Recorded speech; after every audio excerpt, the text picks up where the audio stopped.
Good evening, everybody. Welcome to our Bible Ponder for this week.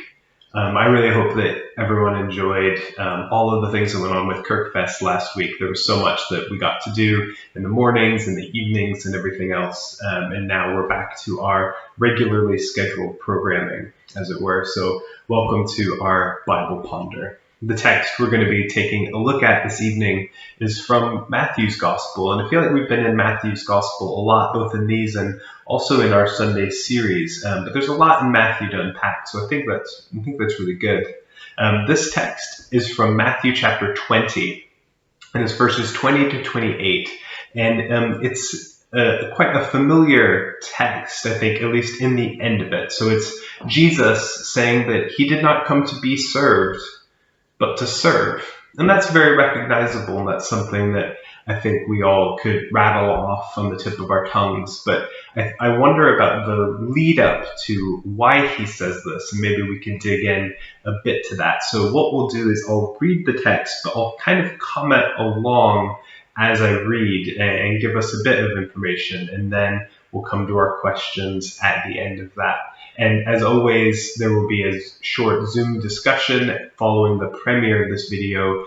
If you'd like to join in with that, the details are in the comments of this video.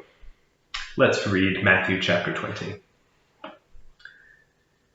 Then the mother of the sons of Zebedee, that's James and John, two of the sort of inner three disciples of Jesus, those three had just come down from the Mount of Transfiguration just a couple chapters earlier in Matthew. So James and John's mother comes to Jesus. So it says, the mother of the sons of Zebedee came to Jesus with her sons, and kneeling before him, she asked a favor of him. And he said to her, "What do you want?" She said to him, "Declare that these two sons of mine will sit, one at your right hand and one at your left, in your kingdom." And remember, at this time, the expectation for the Messiah and the expectation for Jesus especially was likely to be something physical, that he would be perhaps a king, maybe even a military king, that he would overthrow the Romans, he would overthrow the oppressors and set up the kingdom of Israel, like it was in the days of King David. So when she comes to him, she's not likely envisaging, as we might, her doing a sort of celestial heavenly throne in which Jesus is there in his glory and the disciples are there, and it's all sort of angel-y and heaven-like.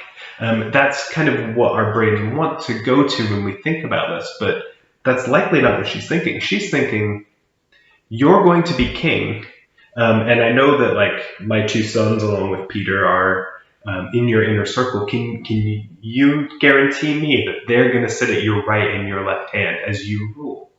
That's probably what she's asking. So let's listen to what Jesus says. Jesus answered, "You do not know what you are asking. Are you able to drink the cup I am about to drink?" They said to him, "We are able." He said to them, "You will indeed drink my cup. But to sit at my right hand and my left, this is not mine to grant, but it is for those for whom it has been prepared by my Father." And this cup that Jesus is talking about, it's a metaphor for what he's about to go through. And especially we get later on here in Matthew, when he institutes the Lord's Supper, he takes the cup. This is the new covenant in my blood. This cup that he's talking about is about his own death. And so he says, "Are you able to drink the cup that I'm about to drink?" And they think, well, we know you're going to go through something, so sure. But what they don't realize is he's talking about being tortured and dying for this cause, something that they will, eventually go through. But they don't realize what they're asking in this moment. When the 10 heard this, the whole story, the whole thing about James and John's mom coming to Jesus, all of it, when the 10 heard it, they were angry with the two brothers. But Jesus called them to him and said, "You know that the rulers of the Gentiles lord it over them, and their great ones are tyrants over them. It will not be so among you, but whoever wishes to be great among you must be your servant, and whoever wishes to be first among you must be your slave, just as the Son of Man came not to be served, but to serve, and to give his life as a ransom for many.